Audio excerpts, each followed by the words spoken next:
उगते सूरज को अर्घ के साथ ही छठ महापर्व संपन्न हुआ और रांची के हडनिया तालाब में बड़ी संख्या में छठ व्रती और श्रद्धालुओं की भीड़ नजर आई। वहीं घाट पर डीसी मंजूनाथ भजंत्री ने परिवार के साथ भगवान भास्कर को अर्घ दिया।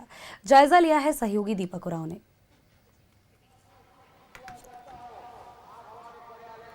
4 दिवसीय लोक आस्था का महापर्व छठ की समाप्ति उगते सूर्य को अर्घ्य अर्पित करने के उपरांत हो गई है।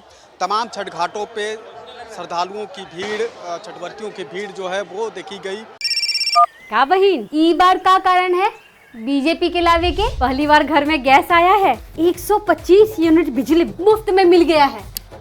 हम बीनू दीदी से जीविका दीदी भी बन गए हैं। एक बात और बताएं, बुजुर्गों का पेंशन तिगुना बढ़ाकर 1100 रुपया महीना कर दिया गया है। सच्ची? हाँ। ये दीदी तुम्हारा लिस्ट तो बहुत लंबा है। बिहार के लिए भाजपा एनडीए ही सही है। कमल का बटन दबाएं, भाजपा एनडीए को जिताएं। रांची के हटनिया तालाब में बड़ी संख्या में छठवर्ती जो है घंटों सूर्य उपासना किए और सूर्य उपासना करने के उपरांत जो है छठवर्ती अपने घर को वापस लौट रहे हैं। जो तस्वीर आप यहाँ पे देख पा रहे हैं, तमाम मनोकामनाएं जो है वो छठी मैया पूरी करती है और इसी मान्यता के तहत जो छठवर्ती है वो 36 घंटों का निर्जला उपवास रखने के उपरांत जो है कठोर जो तपस्या है, परिश्रम है वो करती है और फिर पहले डूबते हुए सूर्य को अर्पित करते हैं, फिर उसके दूसरे दिन उगते हुए सूर्य को अर्पित करते हैं। मान्यता है, कहा जाता है कि जो डूबता है वही उगता है, इसलिए यहाँ पर जो है कितना आस्था के साथ जो है पूरे परिवार के लोगों की सहभागिता हो। पूरा परिवार के साथ ही करते हैं। मैं के ससुराल सब बेटी दामाद भाई भौजाई सबको लेके करते हैं। जो लोग बाहर रहते होंगे वो भी इस मौके पे पहुँचे होते हैं। हाँ, सब बाहर रहते हैं। 36 घंटा का निर्जला उपवास रखना कितना कठिन होता है? अब आदत हो गया। कष्ट तो अब थोड़ा सा दिक्कत हो रहा है, लेकिन अब आदत हो गया। घर का कैसा माहौल होता है इस पर्व में? बहुत शादी ब्याह जैसे भी बढ़ के बहुत अच्छा पूरा तौर पे इंतजार भी रहता है। सबको इंतजार रहता है कि सब फिर अगले साल के इंतजार करेंगे। हाँ, अगले साल का इंतजार करेंगे, फिर अगले साल आए फिर हम करें। इस पर्व की विशेषता है, मान्यता है कि लोग कहीं भी रहे लेकिन इस पर्व में लोग अपने घर को वापस आते हैं और पर्व को बड़े ही हर्षोल्लास के साथ, उमंग के साथ जो है मनाते हैं। क्या कहेंगे, आज छठ पूजा की समाप्ति की ओर आगे बढ़ रहा है, क्या मनोकामना छठी मैया से आप लोगों ने मांगा? सब कोई खुश रहे, सब घर मनोकामना पूर्ण होती है, ऐसा मान्यता है।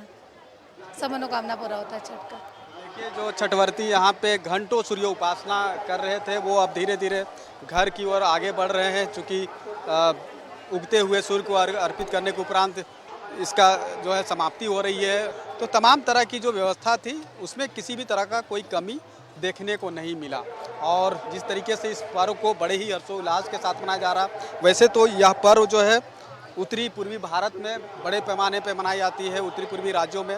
बिहार में यह पर्व बड़े पैमाने पे मनाई जाती है और झारखंड में भी इस पर्व की, इस पूजा की जो आस्था है लोगों में धीरे धीरे बढ़ रहा है, जिसका आलम है कि छठ घाट कम पड़ने लगे हैं। लोग कृत्रिम तौर पे भी छठ घाट बना करके सूर्य उपासना कर रहे हैं भक्ति भावना के साथ और पहले अस्ताचलगामी सूर्य को अर्पित कर रहे हैं और फिर उसके बाद उगते हुए सूर्य को लोग अर्पित कर रहे हैं। तो आस्था भक्ति जो है लोगों में बढ़ रहा है और 4 दिनों का ये लोक आस्था का महापर्व छठ की समाप्ति उगते हुए सूर्य को अर्घ अर्पित करने के उपरांत आज खत्म हो गई है।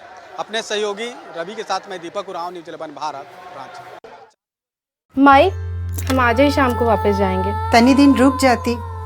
अरे माई, इतना पैसा? अरे बहू रख ला, अब एनडीए सरकार में तो हर माई का जीविका बढ़िया हो गई। अरे वाह माई, अब हम तनी दिन रुक के जाएंगे और एनडीए को फिर से चुन के जाएंगे।